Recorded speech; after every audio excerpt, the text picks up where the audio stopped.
This is tough. Is that disrespectful? Hey, Anna. Where's my beanie? It's not high enough. Whew.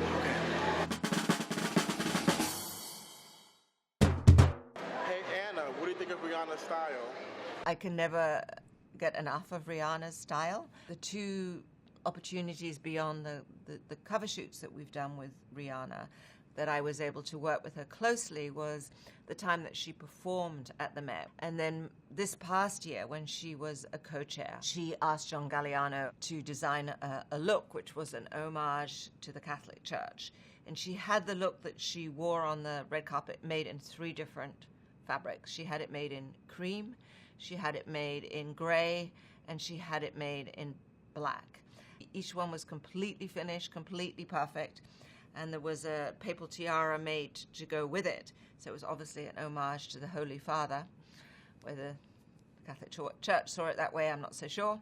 She and John worked together so closely on that very triumphant look. And I think there's a real love for fashion that Rihanna has that is, how lucky are we to be able to enjoy it? On a scale of 1 to 10, how important is comfort, regardless of setting?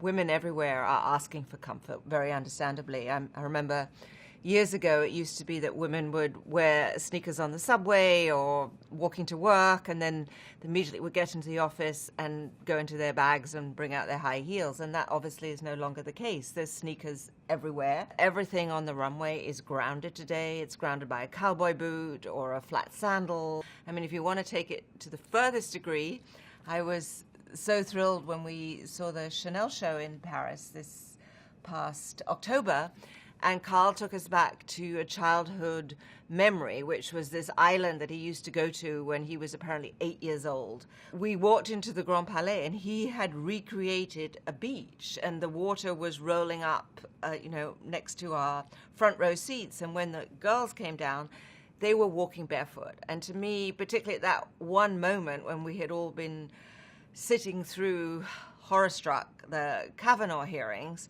to see women walk with freedom and with a smile at a moment when we needed it the most, I thought was exceptionally uplifting. Anna, serious question, parka or no parka?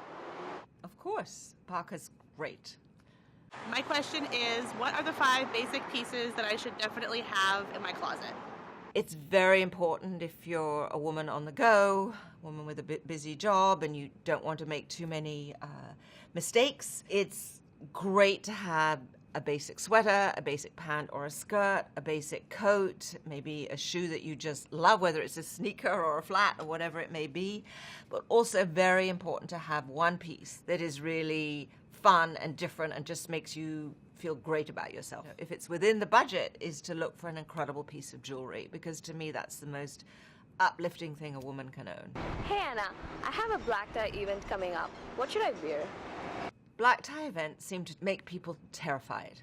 And to me, what I always like to see is someone who is wearing something at night that reflects their personal style, that they're not following what they maybe mistakenly think is a rule.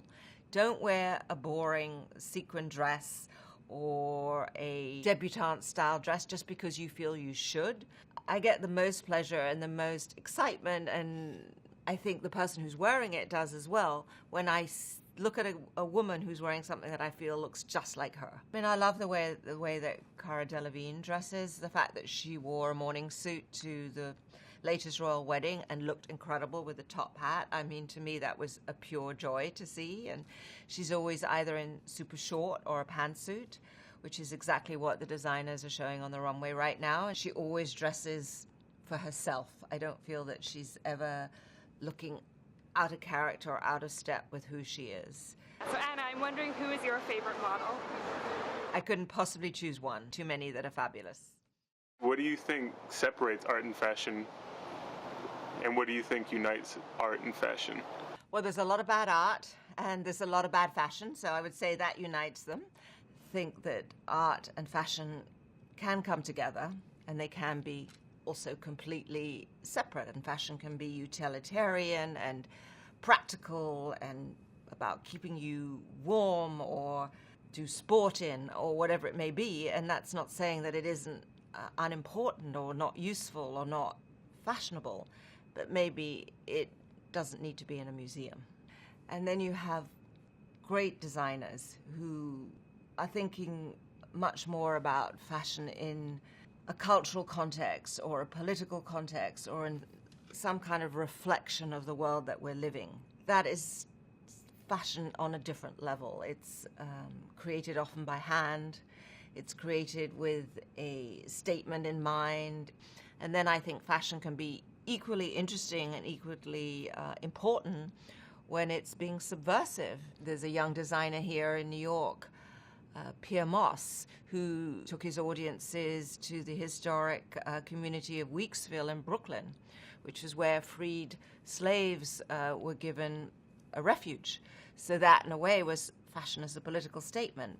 But I'm not sure that that's the same as fashion as art. I think fashion as politics is very, very relevant. But fashion as art, I put in a separate category.